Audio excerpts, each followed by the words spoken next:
In this video, I'm going to share with you when to hire your first employee, but not only that, I'm also going to share with you who that first employee should be. Because as a new entrepreneur, there are so many things to do and so many things to keep track of, and at some point, you're going to need some help. You're going to need to hire somebody, and when you get to that point, the question is, who do I hire first, and when is the right time to hire them? Well, that's what I'm going to cover in this video, so sit back, relax, and welcome to another episode of 5 Minutes to Freedom.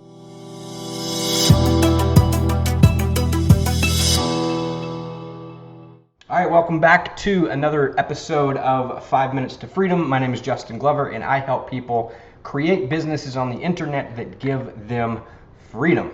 And so in this video, I'm going to share with you a few things, a few thoughts of mine on hiring your first employee as an entrepreneur. Because as an entrepreneur, you're eventually going to need to do this. And maybe if you're watching this video, you're at that point right now. And so I want to cover the questions, who do I hire first? And when is the appropriate time to hire them? All right, well, think of it like this. Let's first cover the question, when. All right, when should I hire somebody? And here's the very simple answer that I've embraced over the years of being an entrepreneur myself. I've hired lots and lots of people over these years. So the appropriate time for you to hire somebody is when can you hire them now and still be profitable?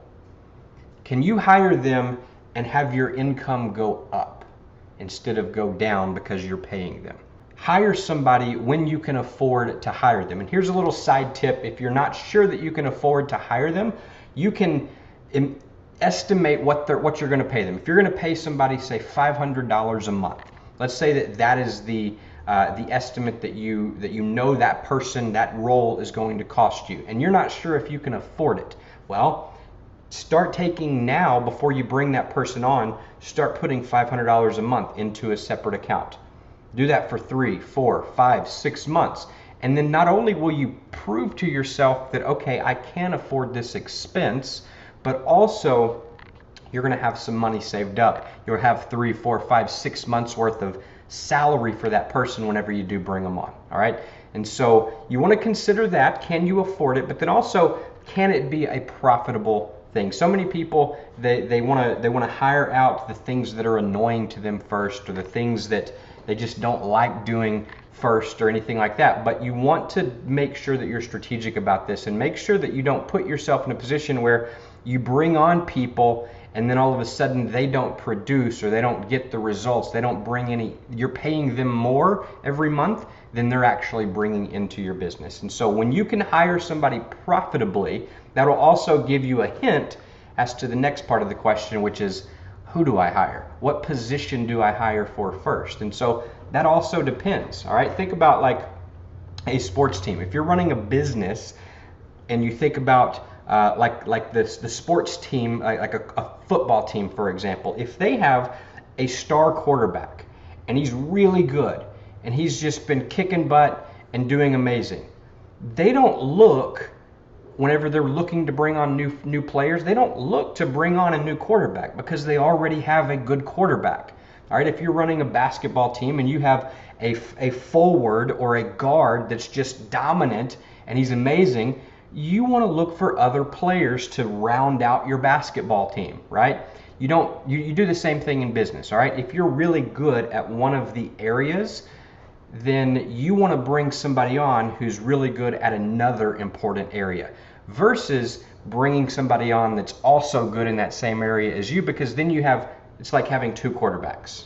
It's like having 2 centers in a basketball game. It's like having 2 forwards, 2 of the same people with the same skill sets, trying to do the same few things. And so think about your business like that. Now, what I want to do is I want to give you 4 categories, and these would be looked at as like departments almost. All right, and you can easily remember this by AC/DC. All right, AC/DC is a famous rock band. You might have heard of them. But AC/DC stands for A, attract, which is your marketing. All right, the things that you do to attract people to you. The C is convert. All right, that's the sales department. Once you attract people with your marketing, you got to be able to have conversations or videos or presentations that convert them from a lead to a customer. Then you have a D in AC/DC, and that's operations, that's delivery. All right, once you sell a product, you have to deliver it. And then you have the C. Once you, the final C, which is collect. All right, that's the accounting side of your business. All right, so ACDC, attract, convert, deliver, collect, also known as marketing, sales, operations, and accounting. With those simple 4 buckets of business, because those are the things that make a business run, you can have sub-departments and go out, but if you're here and you're a first-time entrepreneur or a new entrepreneur and hiring your first employee, consider these 4 buckets. Attract, which is your marketing, convert, which is your sales, deliver, which is your operations, and collect, which is accounting. All right? And so in the beginning, you, the entrepreneur, you're going to be wearing lots and lots of hats. But as time goes on, you're going to be doing all of this. You're going to be doing the marketing. You're going to be doing the conversions and the selling. You're going to be doing the delivery and the operations. You're going to be doing the collecting and make sure the books are right and the taxes and all of that stuff. In the beginning, that's what you do as the entrepreneur. But as time goes on, you need to find people who can wear these other hats better than you. All right, so initially you're going to be wearing all of the hats, but you want to find people that can wear the other hats as good as you. And so my tip is that you want to find somebody that has the opposite strength as you. And so if you're really good at marketing and sales, getting people to you and converting them into sales, but you kind of drop the ball on collecting the money or processing the payments or doing the taxes or keeping up with the books or even delivering the product. Like if that's the stuff that's like your weakness, then that's who you want to hire first. Because then you would have one really good person marketing and converting them into sales, getting them and getting new people in, but then you would keep those people by giving them a good experience from hiring somebody that could deliver, fulfill, and collect the payments. All right?